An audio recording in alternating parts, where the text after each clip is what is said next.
You know what's crazy? The average person knows very little about money, yet everyone thinks they know how to manage it.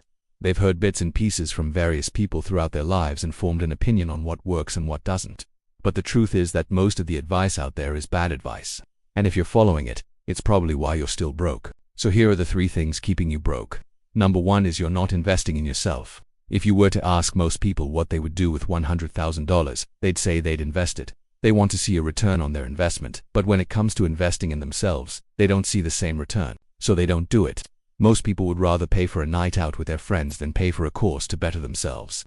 We live in a consumer society where everyone is trying to sell you something, so we've become accustomed to seeing things from a consumer mindset, me first. But if you're serious about making real wealth, then you have to flip that switch and see things from a producer mindset.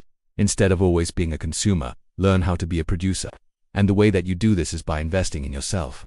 There's no better investment than the one you make in yourself, because everything that you learn will compound over time. Every book that you read, every podcast that you listen to, every skill that you learn, it all compounds. You're building up your human capital. The more you invest in yourself, the more your net worth is going to increase.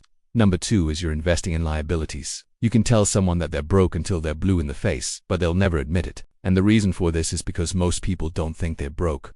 They may be broke in reality, but in their minds they're not. This is because they justify their spending by saying, hey, I need this new car because my old car was a liability. Or I need to buy these new clothes because my old clothes were a liability. What they don't realize is that the new car or the new clothes that they just bought are now liabilities, too. Now you're working hard so that your boss can benefit from your labor. But as soon as you get paid, you spend all your money on things that don't really matter. So when it comes to your finances, you have to zoom out and take the big picture view. Before you make any financial decision, ask yourself, will this asset or will this liability? An asset puts money in your pocket. A liability takes money from your pocket. If you want to break the cycle of being broke, you have to start thinking like a wealthy person. And the way that you do that is by buying assets that put money in your pocket and avoiding liabilities that take money from your pocket. And the 3rd thing keeping you broke is you're not keeping any of it. It doesn't matter how much money you make if you're not keeping any of it. You could be earning $100,000 a year, but if you're spending it all on liabilities, you're going to be broke. So if you want to keep more of what you make, you have to reduce your expenses. One of the easiest ways to do this is to cut out the subscriptions that you don't use. Look at all your credit card statements and find the recurring charges that you don't recognize. Cancel them. You can also reduce your expenses by cutting out the middleman. For example, instead of buying coffee from Starbucks every morning, make it at home. Now look, being broke isn't always about how much money you have in your bank account. Sometimes it's about the thoughts that you have in your mind.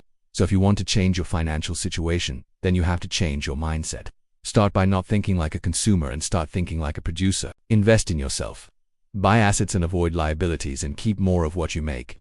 Comment below and let us know what you think. Like and subscribe if you enjoyed the video, and we'll see you in the next one.